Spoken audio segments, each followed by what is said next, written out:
Bonjour et bienvenue sur ce tutoriel sur comment utiliser SourcePose Tool pour donc tous les jeux Source 2006-2007. Donc c'est-à-dire pas Portal 2 mais tous les autres jeux qui ne sont pas Half-Life et qui sont sortis entre temps, c'est-à-dire Portal, Half-Life 2. On va parler surtout de son utilisation en tant qu'outil de tasse. Donc je rappelle que cet outil est toujours en développement, il n'est pas fini. Cependant, on peut déjà l'utiliser pour faire des tasks assez impressionnants. Pour l'instant, il n'y a que des tasks de Superplay qui ont été faits. Parce que ça prend beaucoup de temps. Et les commandes, elles ne sont pas définitives, elles sont susceptibles de changer. Si quelque chose qui change, il faudra tout refaire. C'est pour ça qu'on ne commence pas un task complet.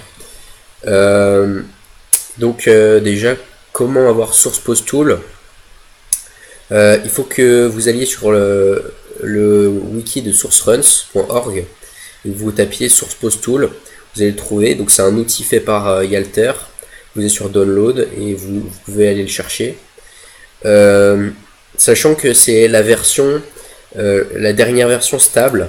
Moi j'utilise une autre version qui s'appelle sptpack.dll. En fait c'est une version qui correspond à ce qui est actuellement dans le GitHub. Mais qui n'est pas encore compilé. Donc en fait c'est une version pas pour le grand public, mais juste pour moi, et qui a juste l'avantage d'avoir une fonction en plus que j'ai faite. Mais si vous voulez, je peux vous passer celui-là, mais celui-là il est déjà bien. Il y a pas mal de trucs dedans assez intéressants. Donc une fois que vous l'avez, vous le prenez. Donc je le copie. Normalement, donc vous pouvez jouer soit sur la version Steam, moi je préfère utiliser la version Steam pour Portal et l'Unpack pour comment ça s'appelle, pour Half-Life 2. L'Unpack vous pouvez les chercher dans SourceRuns, donc vous tapez pareil Source Unpack, vous allez chercher Installer et vous pouvez aller le trouver. La structure de Portal c'est comment, donc vous avez votre dossier common avec tous vos jeux, vous allez chercher Portal et vous avez forcément un truc qui s'appelle Portal, hein. Enfin dans Portal vous avez un truc qui s'appelle Portal. Je crois que HL2 ça correspond à l'engine HL2.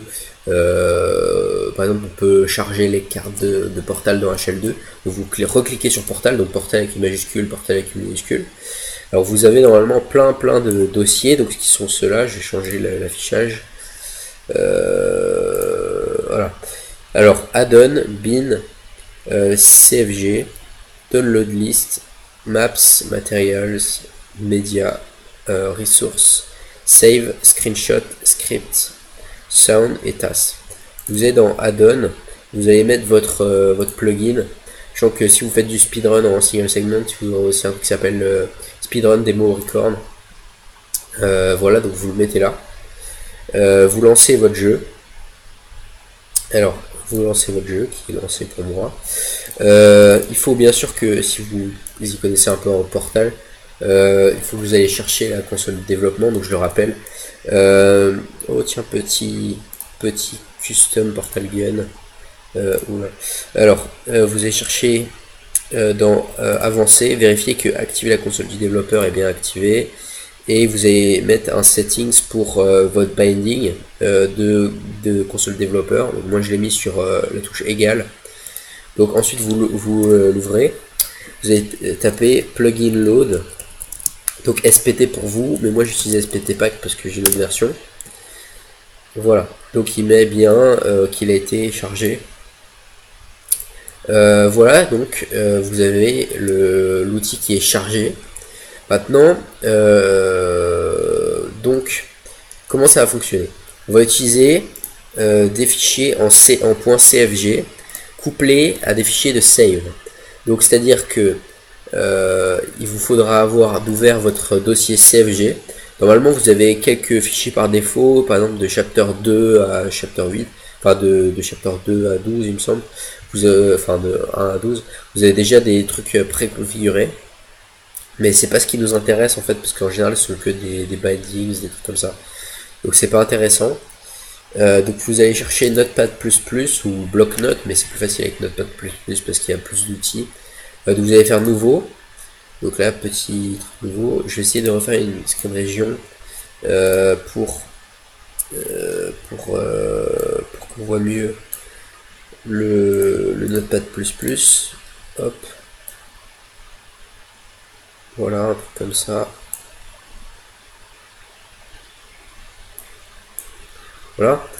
Donc, vous allez l'enregistrer, faire enregistrer sous, faire all types, et donc votre nom, montas.cfg. En général, on préférera mettre tas plus le nom de la chambre, et si ça a déjà été fait, de mettre le nom de la personne qui fait le tas. Alors, moi, ce que je fais en général, c'est que je copie-colle d'un autre tas les éléments de base. Donc, je reviens au début d'un tas et je fais copier-coller. Voilà. Alors ça c'est un rappel.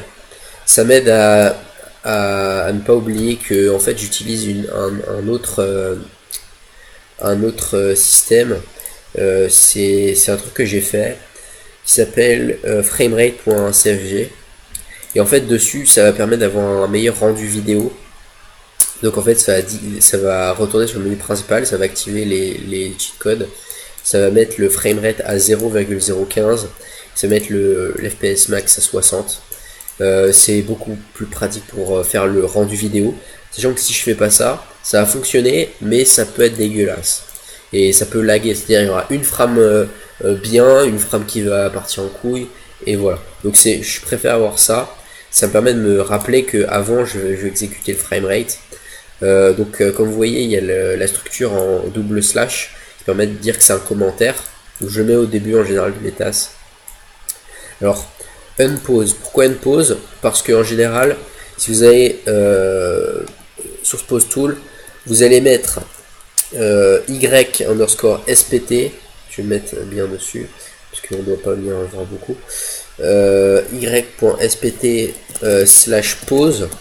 Il faut mettre la variable à 1 et pas à 0, parce qu'en fait quand on va charger une save, donc là je fais une petite save, je reviens, ça va permettre de mettre en pause directement la save qu'on charge, et ça va être très utile pour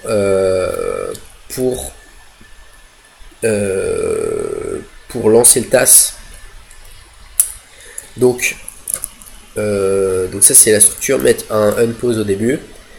Rappeler le fait que on désengage les inputs. Alors c'est un peu compliqué. Comment ça fonctionne? Il y a certaines commandes qui sont activables, mais il faut les désactiver. C'est-à-dire que si je me baisse, il faudra que je me débaisse, c'est-à-dire je me relève en français, mais donc ce serait le contraire de la commande. Donc des commandes simples, par exemple -duck, ça va remettre le statut de pas baisser, donc de se relever. Alors à quoi ça sert? Ça peut servir par exemple si vous enchaînez des tasses, ou par exemple si à la fin de votre tasse il y a marqué se baisser, ça va permettre de vérifier que vous allez partir dans de bonnes conditions initiales. Voilà, donc ça va vous permettre de vérifier que vous avez les bonnes inputs de départ, c'est-à-dire la frame 0. Et par exemple si vous commencez avec un duck au début, ça va pas être la même chose que si vous commencez en -duck. Donc je vous conseille de mettre toutes les inputs de base à 0. Alors duck, donc c'est se baisser, back c'est aller vers l'arrière, move left pour aller à gauche, move right pour aller à droite, pitch speed 0 pour la vitesse horizontale de la souris, yaw speed pour la vitesse verticale de la souris, forward donc pour pas aller en avant. J'ai mis 2 fois back parce que je suis idiot, donc celui-là il sert à rien. Moins jump, donc c'est pour enlever le fait de se baisser, de sauter, et moins use pour la fonction utilisée.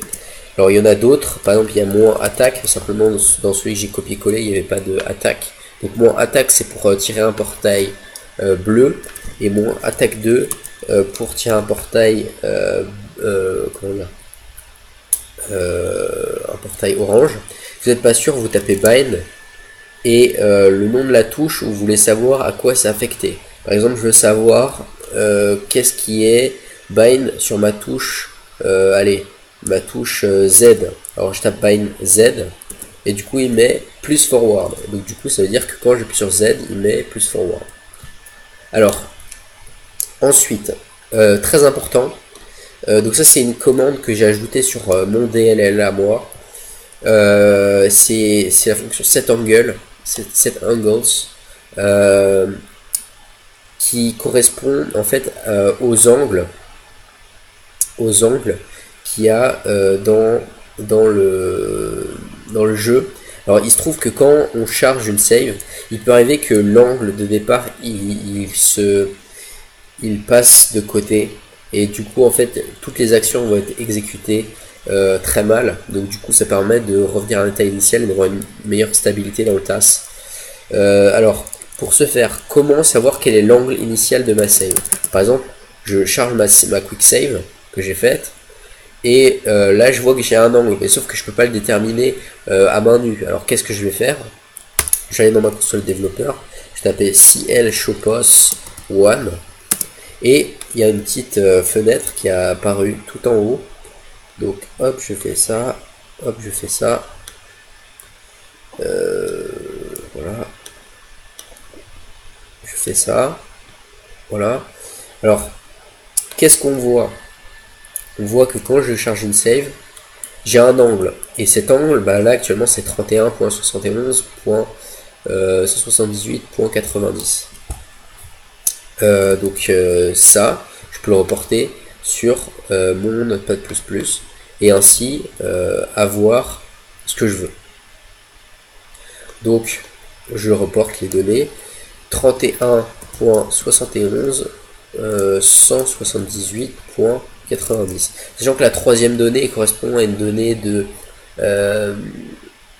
quand on passe un portail, en fait cette donnée elle est modifiée, ou quand on se fait éjecter, mais la troisième donnée il faut pas y toucher.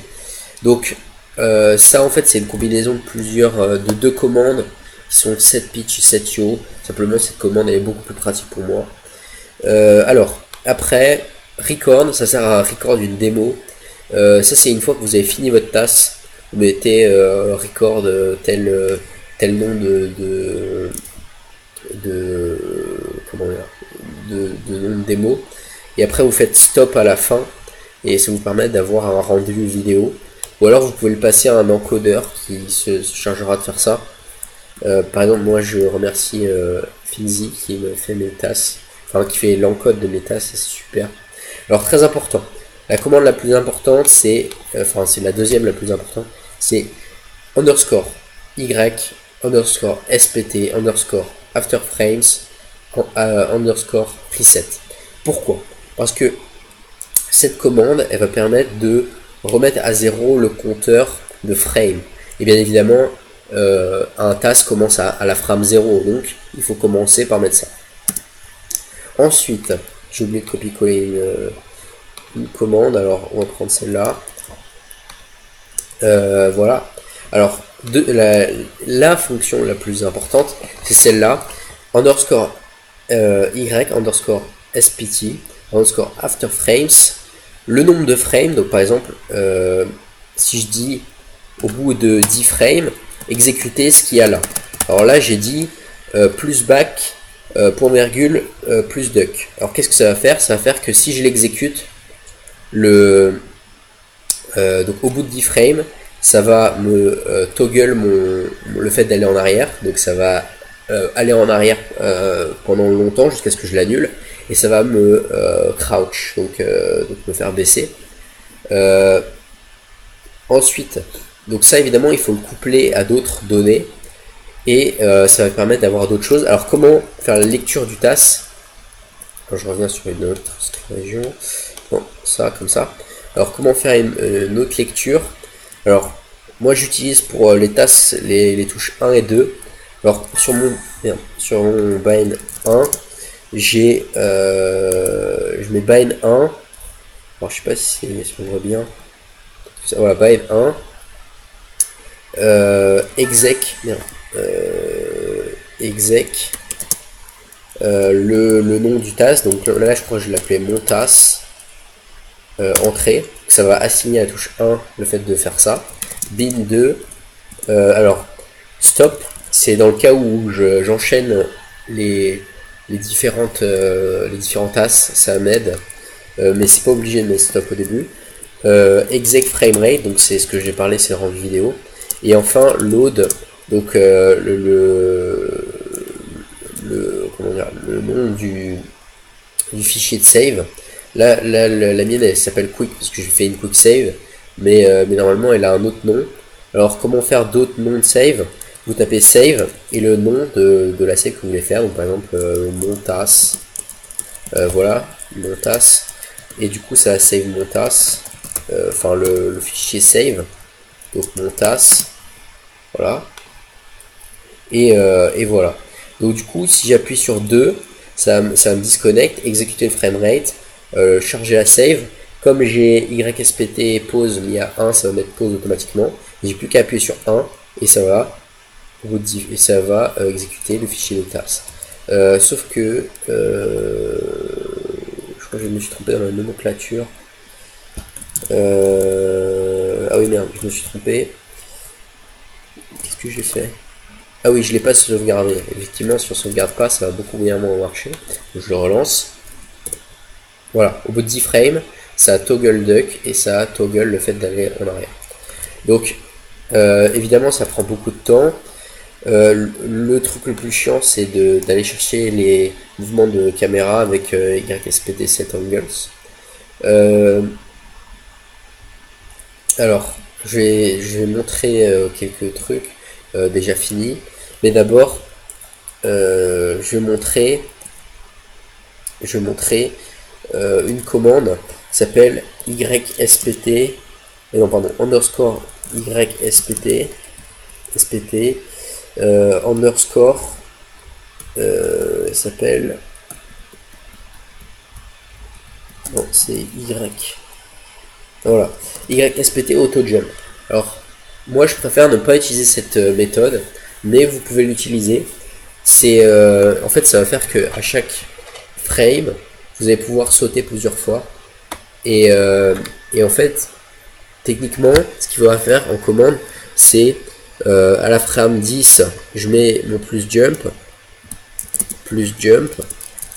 et à la frame 11 j'utilise le moins jump. Là c'est optimal, donc ça veut dire qu'on fait un saut en un saut toutes les 2 frames.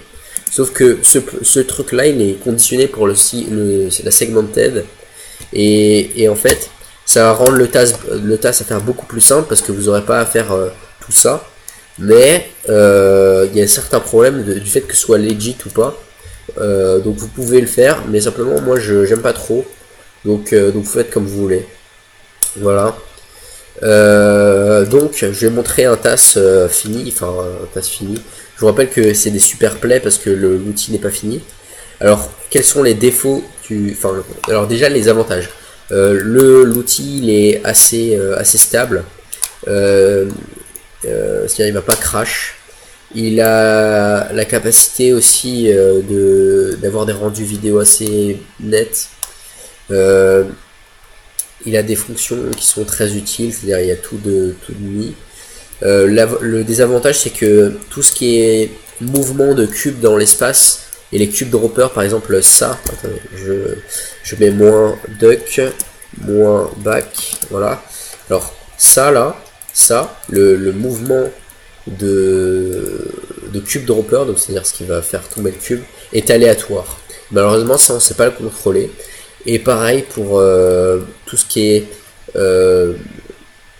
glitch basé sur le lag, c'est-à-dire comment ça s'appelle, le ramaclip, le propre clipping, tout ça c'est assez aléatoire. Cela dit, vous pouvez quand même faire des super plays assez intéressants dessus. Voilà. Quoi d'autre? Oui, donc je vais montrer des tasks qui sont faits. Alors, load, alors je vais regarder comment ça s'appelle. La 4, non, je vais éviter la faire. 00 non. non plus. Je continue chez save.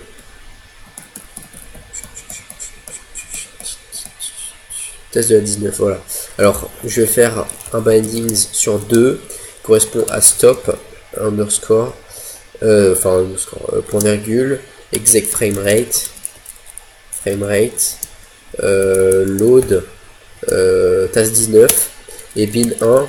Alors, comment il s'appelait déjà? Exec. Alors, c'est il y a un task qui a été fait par Juxpa. Et il y a un task qui a été fait par moi, donc 19 c'est celui de Juxpa et 19 packs c'est celui que j'ai fait moi. Donc je fais ça, donc je l'assigne à touche 1. Donc hop, je reviens sur une scène normale, hop, voilà. Donc je reviens, je fais 2, donc pour aller chercher la save et faire le framerate et voilà. Allô, il a un peu craché, peut-être. Allô. Voilà. Donc là on est dans un cas de save glitch. Alors je vais retourner sur le task de la 19. Alors où est ce truc? Task de la 19. Bon, je vais faire ouvrir. Voilà. Alors ouvrir task 19. Voilà, ça c'est ce que j'ai fait. Alors j'ai mis un petit rappel pour le fait que ce soit mon task, pas celui de Juxpa.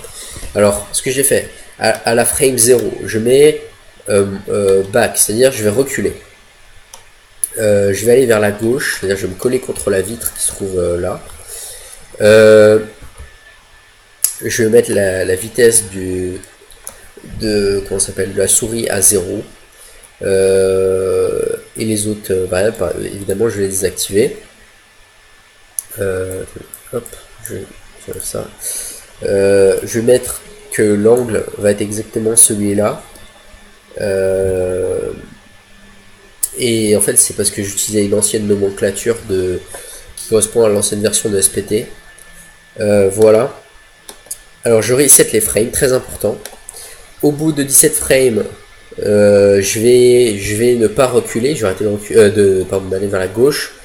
Je vais mettre ma vitesse horizontale à 0, mettre le pitch à 89, mettre le yaw à 179 pour 24. Et en fait, sur ce task, j'utilisais l'ancienne version, c'est-à-dire celle disponible sur SourceRuns. Et du coup, voilà, donc j'ai plein de trucs de mis. Si ça vous intéresse, vous pouvez me demander les fichiers de task, je peux vous les passer. Voilà. Alors ça on se base sur un save glitch et en fait on va utiliser un gros lag glitch ici. Hop, on passe travers le mur, on a fini. Voilà. Et donc on fait tout ça en 350 frames contre 358 le task de Juxpa. Alors en parlant de Juxpa, quelles sont les personnes qui font du task? Alors il y a Yalter qui a développé les outils pour le task d'Half-Life et surtout sur PostTool. Il y a Juxpa qui en fait. Et il y a Elgu et moi qui en font. Voilà. Donc voilà. Si ça vous intéresse, n'hésitez pas à en faire. Tous les outils sont disponibles gratuitement sur internet, donc il n'y a pas de souci à avoir. Ils sont pas très lourds. C'est juste à installer Portal, c'est pas bien dur. Voilà. C'est tout. Merci d'avoir regardé ce tutoriel. Je regardais vite fait sur le chat s'il y a des questions. Hop. Bon, et ben, pas de questions. Et bien voilà, merci d'avoir regardé ce tutoriel et au revoir.